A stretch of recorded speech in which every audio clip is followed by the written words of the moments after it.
Hello everyone, कैसे हैं आप सब। आई होप आप सभी काफ़ी अच्छे होंगे। हमारे प्रीवियस वीडियो लेक्चर में हमने सेकेंड लॉ ऑफ थर्मोडायनेमिक्स को अच्छे से पढ़ लिया था। अब जो हमारा नया टॉपिक है वो है कार्नोट इंजन और इसका कंस्ट्रक्शन। कार्नोट इंजन के कंस्ट्रक्शन को कई बार कार्नोट साइकिल भी कहते हैं। ये एग्जाम पॉइंट ऑफ व्यू से काफ़ी इंपॉर्टेंट टॉपिक है, इसको हम आज अच्छे से समझने वाले हैं।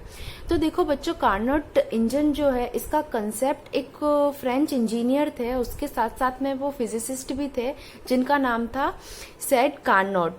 तो सेड कार्नोट ने एक प्योरली थ्योरेटिकल एक इंजन का कंसेप्ट दिया, हीट इंजन का कंसेप्ट दिया, जिसके अंदर उन्होंने ये कहा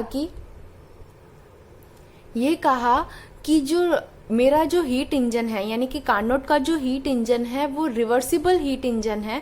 और बेसिकली जो हीट इंजन्स होते हैं बच्चों, वो नॉर्मली इरिवर्सिबल होते हैं। रिवर्सिबल और इरिवर्सिबल में क्या फर्क होता है वो भी हम आगे देखेंगे।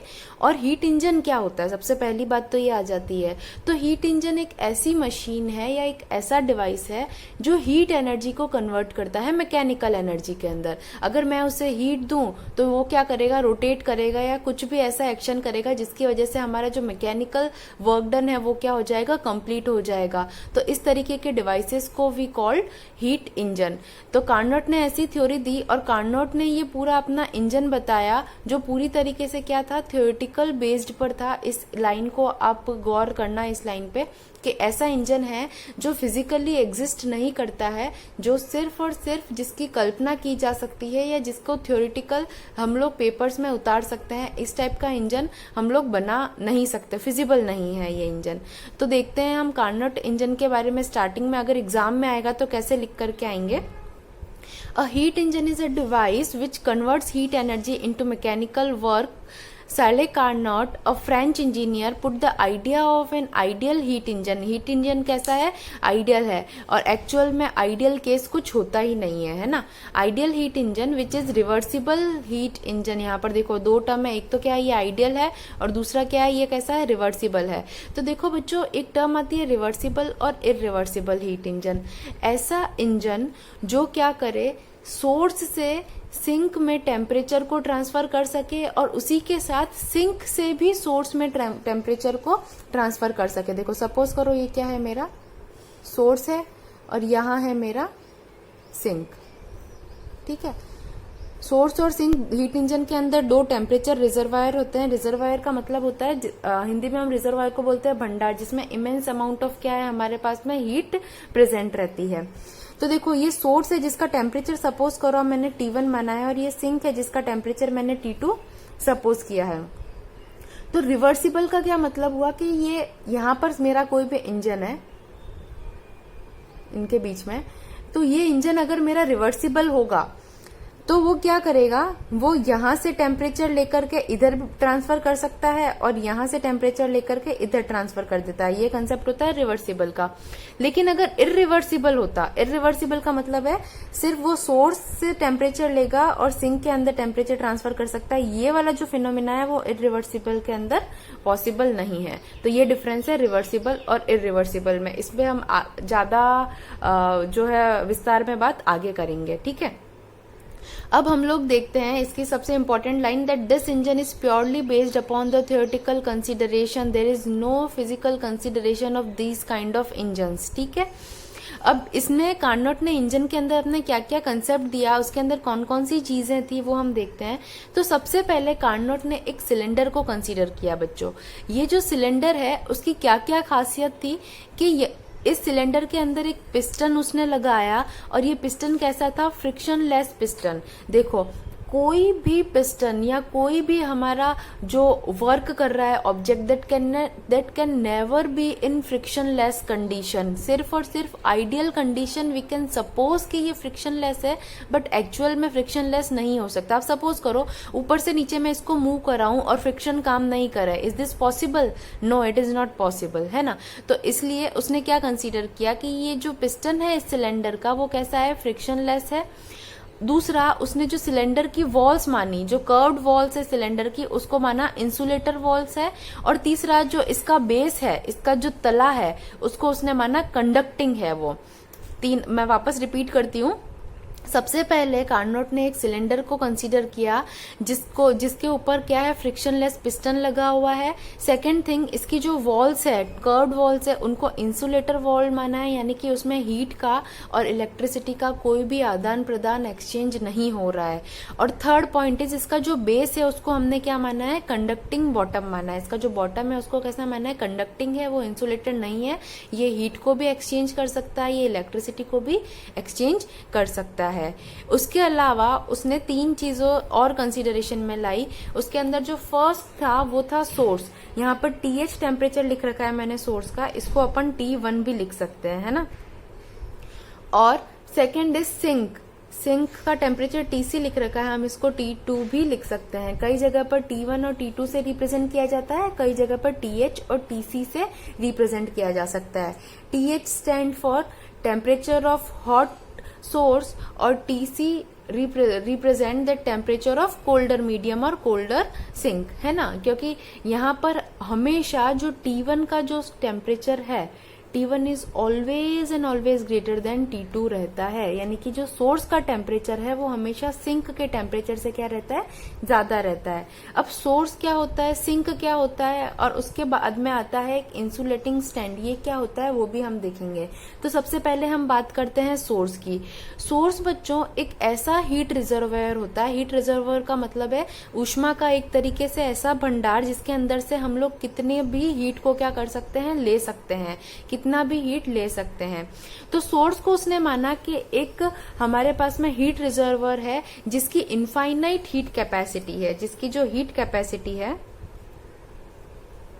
हीट कैपेसिटी उसको कितना कंसीडर किया, infinite heat capacity. Infinite heat capacity का मतलब है कि इसमें टेम्परेचर में चेंज किए बिना हम लोग क्या कर सकते हैं, बहुत अमाउंट ऑफ हीट को क्या कर सकते हैं, एब्जॉर्ब भी कर सकते हैं, और बहुत अमाउंट ऑफ हीट को हम लोग क्या कर सकते हैं, इमिट भी कर सकते हैं। वाइल हमारा जो टेम्परेचर है that will not change. T1 है तो वो T1 ही रहेगा, मैं काफी सारी हीट को क्या कर दूंगी, बाहर निकाल दूंगी। T1 है तो T1 ही रहेगा, अगर मैं काफी सारी हीट को अंदर भी ले आऊं तो भी। तो इस प्रकार की जो कंडीशन होती है that is called infinite heat capacity. तो यहां तक बात हो गई सोर्स की। अब हम बात करते हैं सिंक की। सिंक जस्ट सोर्स से क्या है, जस्ट उल्टा है कि सिंक हमारे पास में क्या है, एक ऐसा इनफाइनाइट हीट कैपेसिटी का हीट रिजर्वायर है। ये भी क्या है, एक तरीके का हीट रिजर्वायर है। इससे इमेंस अमाउंट ऑफ हीट हम ले सकते हैं और इसको इमेंस अमाउंट ऑफ हीट हम लोग दे सकते हैं। यानी यहां से हम लोग लेने का काम करेंगे और यहाँ पर हम लोग देने का काम करेंगे, और इन बिटवीन हमारा इंजन क्या करेगा, वर्क डन करेगा। यानी कि इन दोनों के बीच में है हमारा इंसुलेटिंग स्टैंड। ये एक ऐसा नॉन कंडक्टिंग स्टैंड होता है।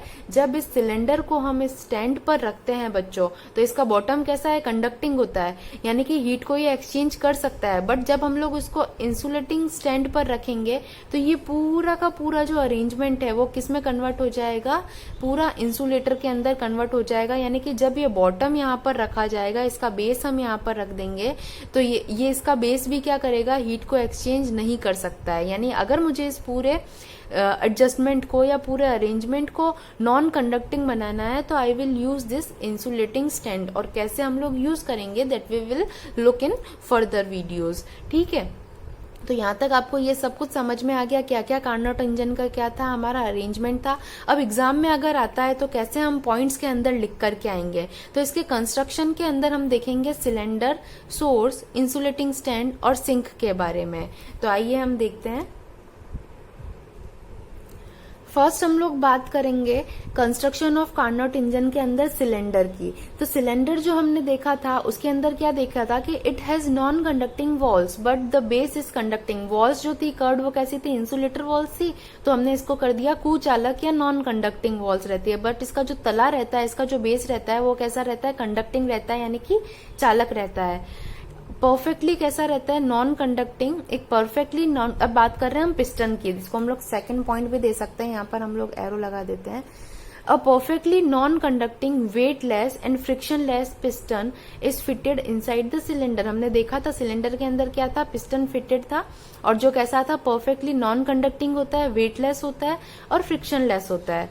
थर्ड पॉइंट जो है कि हम ये लिखेंगे the cylinder consist of a perfect gas as working substance. और इस सिलेंडर के अंदर हम लोग ने क्या फिल करके रखी है, एक गैस फिल करके रखी है जो कैसी होती है, परफेक्ट गैस होती है, एक आइडियल गैस होती है जो हम लोग as a working substance use करेंगे, यानी उसी पर ऊपर हम लोग क्या करेंगे, अपने वर्क डन को करेंगे, या तो उस पर वर्क डन करेंगे या उससे वर्क डन करवाएंगे। दो ही केसेस हो सकते हैं गैस के, या तो उस पर कार्य किया जाए या उस गैस कार्य करेगी, है ना।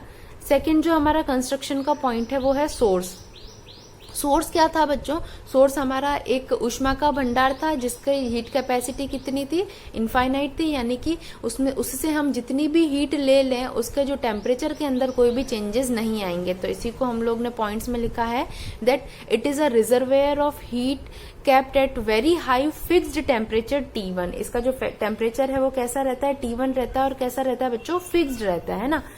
Having infinite thermal capacity मतलब कि heat capacity, that any amount of heat can be taken out of it without falling of temperature। बिना टेम्परेचर के कम हुए हम लोग क्या कर सकते हैं, बहुत सारी अमाउंट ऑफ हीट हम लोग इससे ले सकते हैं। तो फर्स्ट सिलेंडर का कंस्ट्रक्शन कंप्लीट हो गया, सेकंड सोर्स के बारे में हमने देख लिया। अब थर्ड हम बात करते हैं सिंक के बारे में। तो सिंक क्या बताया था, जो लोअर टेम्परेचर पर फिक्स टेम्परेचर पर रहता है, ऐसा जो इनफाइनाइट हीट कैपेसिटी का रिजर्वायर होता है उसे हम सिंक कहते हैं। और इसके अंदर हम कितनी भी हीट ऐड कर ले, इसके टेम्परेचर के अंदर किसी भी प्रकार का राइज हम लोग नहीं देखेंगे, किसी प्रकार का अप नहीं देखेंगे हम टेम्परेचर के अंदर। तो सिंक क्या कह रहा है बच्चों, it is an another reservoir of heat kept at a lower fixed temperature T2। इसका जो लोअर फिक्स टेम्परेचर था T2, या इसको TC भी लिखते हैं, जो कोल्ड टेम्परेचर होता है उसको TC भी लिखते हैं। हैविंग इनफाइनाइट थर्मल कैपेसिटी का मतलब हो गया heat capacity. Any amount of heat can be added to it without any rise in temperature. Any amount of heat यानी कि कितनी भी हम लोग इसके अंदर ऊष्मा को ऐड कर सकते हैं बिना किसी टेम्परेचर राइज के, that is the construction of sink. अब हम बात करते हैं इंसुलेटिंग स्टैंड की। जो बीच में हमने इंसुलेटिंग स्टैंड रखा था उसका क्या यूज होता है, when the base of the cylinder is kept on this stand. जब हम बेस ऑफ द सिलेंडर को, सपोज करो ये मेरा इंसुलेटिंग स्टैंड है, इस पे मैंने सिलेंडर को जब रखा तो मेरा जो पूरा सिलेंडर है वो कैसा हो जाएगा, परफेक्टली इंसुलेटेड काम करेगा। दैट इज ना ही उससे कोई हीट एंटर कर सकती है और ना ही उस सिलेंडर से हीट कोई बाहर निकल सकती है, एग्जिट कर सकती है। That is neither heat can enter और लीव फ्रॉम दिस सिलेंडर। तो यहाँ तक ये हमारा जो कंस्ट्रक्शन है कार्नोट इंजन का वो कंप्लीट हो गया। अब हमारे नेक्स्ट वीडियो में हम लोग देखेंगे working of Carnot engine. So thank you so much for this class, see you in the next class.